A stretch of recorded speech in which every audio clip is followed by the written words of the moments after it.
ఓం నమో భగవతే వాసుదేవాయ. మీకు తెలుసా, శ్రీమద్ భాగవతం అనేది చాలా అద్భుతమైన గ్రంథమని. దాన్ని వింటే చాలు, మనం వినడం మాత్రమే మోక్షం ఇచ్చే గ్రంథం ఏదైనా ఉంది అంటే ఈ లోకంలో అది శ్రీమద్ భాగవతం ఒక్కటే. మిగిలినవి అన్నీ కూడా వినాలి, ఆచరించాలి. వాటిలో చెప్పబడినవి ఆచరిస్తే మనకి ఫలితం లభిస్తుంది, ఆచరించకపోతే రాదు. కానీ శ్రీమద్ భాగవతం అలాంటిది కాదు, వింటే చాలు. ఇప్పుడు మనం చెప్పుకునే ఈ శ్రీమద్ భాగవతం సుఖ మహర్షి పరీక్షిత్ మహారాజుకి 7 రోజుల్లో చెప్పాడు. ఈ పరీక్షిత్ మహారాజు ఎవరంటే అభిమన్యు ఉత్తరుల కుమారుడు. పాండవుల తర్వాత రాజ్యాధికారాన్ని స్వీకరించిన ఈయన ఋషి శమీకుడిచ్చిన శాపం వల్ల పాము కాటుతో 7 రోజుల్లో గతిస్తాడు. తనకి మిగిలిన ఈ 7 రోజులను భయంతో కాకుండా సంపూర్ణ శరణాగతితో స్వీకరించి సుఖమహర్షి ద్వారా శ్రీమద్ భాగవతంని శ్రవణం చేశాడు. కొంతమంది అంటారు, ఇప్పుడు పరీక్షిత్ మహారాజుకి సుఖమహర్షి చెప్పినప్పుడు అది అంతా విన్నాక అతనికి మోక్షం వచ్చింది కదా, అంటే మనం శ్రీమద్ భాగవతం శ్రవణం చేయడం అనేటటువంటిది మోక్షానికి కారణమవుతుంది కదా, మరి అది వినొచ్చా మనం? అది ఉపాయాంతరాల్లోకి వస్తుందా? శ్రవణం చేయడం అనేటటువంటిది మోక్షానికి కారణం అయితే శ్రీమద్ భాగవతం అసలు వినొచ్చునా? అది మోక్షానికి ఉపాయమే కదా. ఇలాంటి ఆలోచనలు రానివ్వకండి మీరు కూడా.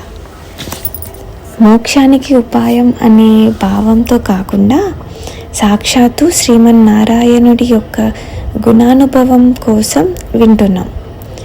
నారాయణుడి యొక్క అద్భుతమైనటువంటి అవతారాల్లో వారు ఒక అద్భుతమైన గుణాలు ఏవైతే ప్రకాశించాయో ఆయా ప్రకాశింపబడినటువంటి గుణాలని అన్నిటినీ కూడా మనం తెలుసుకునే ప్రయత్నం చేద్దాం. ఆ గుణానుభవం చాలా ముఖ్యమైనది కనుక శ్రద్ధగా మనసు పెట్టి శ్రవణం చేద్దాం. ముందుగా శ్రీమద్ భాగవతం మహాత్మ్యాన్ని మనం ప్రస్తావించుకోవాలి. ఎందుకంటే అసలు ఈ భాగవతం ఎందుకు వినాలి? ఈ శ్రీమద్ భాగవతం వినడం వల్ల ఫలం ఏమిటి? అసలు ఈ శ్రీమద్ భాగవతం ఎప్పుడు ఎలా అవతరించిందో చెప్పుకుందాం, సరేనా? ఈ శ్రీమద్ భాగవతంని ఎప్పుడు ఎలా సప్తాహ రీతిలో మనకి తెలిసింది. పరీక్షిత్ మహారాజుకి సుఖ మహర్షి చెప్పింది, కానీ దానికి ముందు ఇంకా ఉన్నాయి. అవన్నీ ఏంటో కూడా తెలుసుకుందాం. అయితే సౌనకాది ఋషులు అందరూ కూడా సూతుడు అని చెప్పబడినటువంటి సూత మహర్షిని ప్రార్థించారంట. వారు ఒక అద్భుతమైనటువంటి యజ్ఞంని తలపెట్టారు. దీర్ఘసత్ర యాగం అంటారు ఆ యజ్ఞంని. ఆ దీర్ఘసత్ర యాగం అనేటువంటి యజ్ఞంని చేస్తూ సమయం వృధా అవ్వకూడదు మధ్యాహ్నం పూట అని పూర్ణాహుతి అయ్యాక సాపాటు చేసి, మనం అయితే కబుర్లు చెప్పుకుంటాం, లేకపోతే పడుకుంటాం, కాలక్షేపం చేస్తాం. కానీ మహానుభావులైన ఈ ఋషులు ఆ సమయాన్ని కూడా వృధాపరచరు.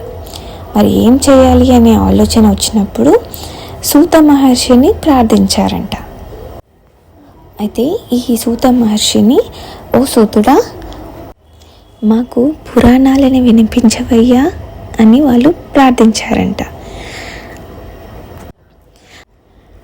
ఆ ప్రార్థనల భాగంగా సౌనక ఋషి అనేటువంటి ఋషి సూత మహర్షితో ఇలా అంటాడంట, ఓ సూతుడా, నువ్వు అజ్ఞానం అనేటటువంటి చీకటిని అంతటినీ కూడా నువ్వు పోగొట్టి సూర్యుడిలాగా జ్ఞాన ప్రకాశంని ఇవ్వగలిగిన అటువంటి మహానుభావుడివి.